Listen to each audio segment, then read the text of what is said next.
Hello my dear students, welcome to olympiads for juniors. आज हम देखेंगे कि क्लास 4 का एनएसओ का सिलेबस क्या है, national science olympiad. Okay, class 4 का एनएसओ का हम सिलेबस जानेंगे। ठीक है, as you know your olympiads exams are very near to you, तो आपको प्रिपरेशन करनी है। इसके लिए आपको सिलेबस की नॉलेज होना बहुत ज़रूरी है। यूँ नहीं कि रैंडमली उठा के हमने तैयारी कर ली है। ओके, सबसे पहले बच्चों आपको ये पता होना चाहिए कि आपके टोटल क्वेश्चंस कितने आएंगे। टोटल क्वेश्चंस आएंगे 35। कितने टोटल क्वेश्चंस आएंगे? 35 क्वेश्चंस आर देयर। और आपका जो टाइमिंग होगा वो टाइम होगा 1 घंटे का। आपको 1 आवर का टाइम दिया जाएगा। ओके, नाउ इसमें सेक्शन 1, सेक्शन 2 और सेक्शन 3 में डिवाइडेड होगा हमारा क्वेश्चन पेपर। तो देखिए, सेक्शन 1 में जो आता है वो लॉजिकल रीजनिंग आता है। ओके, लॉजिकल रीजनिंग आपके सेक्शन 1 में 10 क्वेश्चंस आते हैं और उसका सिलेबस क्या रहता है? देखिए, पैटर्न्स, उसमें पैटर्न्स दिए हुए होते हैं, alphabet test, coding decoding, ranking test, mirror images, geometrical shapes and solids, embedded figures, direction sense test, days and dates and possible combinations, analogy and classification. देखिए, टॉपिक्स को देख के डरना नहीं है।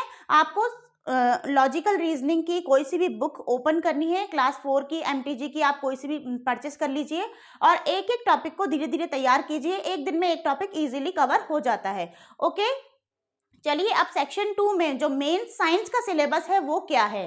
देखिए, प्लांट्स बहुत बड़ा टॉपिक है, इसमें बहुत सारी चीजें आएंगी। एनिमल्स भी एक अपने आप में बड़ा टॉपिक है।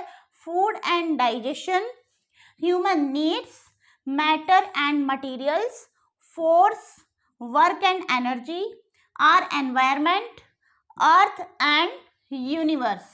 ओके, ये हमारा ओनली साइंस का सिलेबस है। इसमें से हमारे क्वेश्चंस आएंगे ओनली साइंस के टॉपिक से।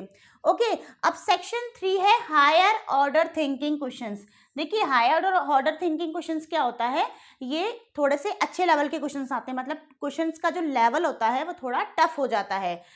इसके जो क्वेश्चंस होते हैं वो इसी पर बेस्ड होते हैं। इसमें जो क्वेश्चंस आएंगे अचीवर सेक्शन में वो सेक्शन 2 पर ही बेस्ड होंगे। तो आपको तैयारी तो इन्हीं की करनी है, लेकिन जैसे जैसे आप बुक से प्रैक्टिस करेंगे ना अचीवर सेक्शन की, वैसे वैसे आपको क्वेश्चन आएंगे। लेकिन इसके लिए आपको प्रिपरेशन करनी पड़ेगी। अचीवर जो सेक्शन होता है वो ऐसे ही क्रैक नहीं होता है कि आप बिना पढ़े चले गए और हो जाएगा। नहीं, इसके लिए आपको तैयारी करनी होगी।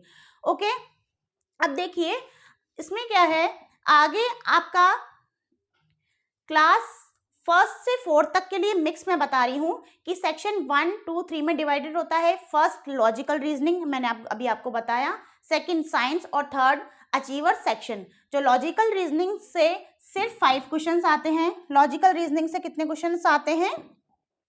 ओनली 5 क्वेश्चंस आते हैं। ठीक है, लॉजिकल रीजनिंग से 5 क्वेश्चंस आते हैं। ठीक है, वो ईच क्वेश्चन कैरी 1 मार्क, तो इसके 5 मार्क्स हो गए। ओके, साइंस में 25 क्वेश्चंस आते हैं। जाहिर सी बात है, अगर ये साइंस का पेपर है तो ऑब्वियसली इसके क्वेश्चंस, नंबर ऑफ क्वेश्चंस भी ज्यादा होंगे। तो 25 क्वेश्चंस होते हैं साइंस के और ईच क्वेश्चन कैरी 1 मार्क, तो इसके भी टोटल मार्क्स कितने हो गए? 25। और अचीवर सेक्शन के 5 क्वेश्चंस आते हैं, सिर्फ 5 ही क्वेश्चंस आते हैं, लेकिन वो अच्छे होते हैं, इसीलिए हर एक क्वेश्चन 2 मार्क का होता है। इसीलिए इसके टोटल मार्क्स कितने हो गए? 10। तो टोटल जो नंबर ऑफ क्वेश्चंस है वो तो क्या हो गए? 35 क्वेश्चंस तो आपके होंगे और उनका टोटल मार्क्स क्या होगा?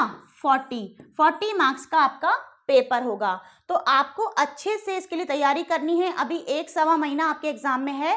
सो be prepare for your exam and अच्छे से तैयारी करिए, ताकि आप लोगों को जैसे जैसे एक्सपीरियंस होगा, जैसे जैसे आप फॉरवर्ड अगली क्लास में आएंगे तो आपको अच्छे से एक्सपीरियंस होता जाएगा। एक बात और ध्यान रखिए बच्चों, कि जैसे अगर आप क्लास 5th में हैं तो क्लास 5th से 70% सिलेबस जो है वो क्लास 5th का आता है और 30% है आपका प्रीवियस क्लास का आता है। तो आपको हर क्लास में, स्कूल में भी अच्छे से पढ़ाई करनी है और घर में भी ओलंपियाड की अच्छे से तैयारी करनी है। सो get ready for your exam. If you have any doubt So please do comment and like, share and subscribe. Thank you.